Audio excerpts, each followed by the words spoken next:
Tapos dito naman po sa kabilang ito ay tanong po dito ang ano, Mabini, Batangas, yun po.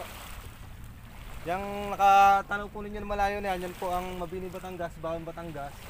Tapos dito po sa dakong ito po, Tinglay, Batangas. Tapos dito naman, sobrang ganda talaga mga kabado ng ano, ng view. Makikita dito. At dito naman yung ano, yung Monte Maria po dito sa Barangay Pagkilatan. Glasswalk po at saka yung ano, Monte Maria.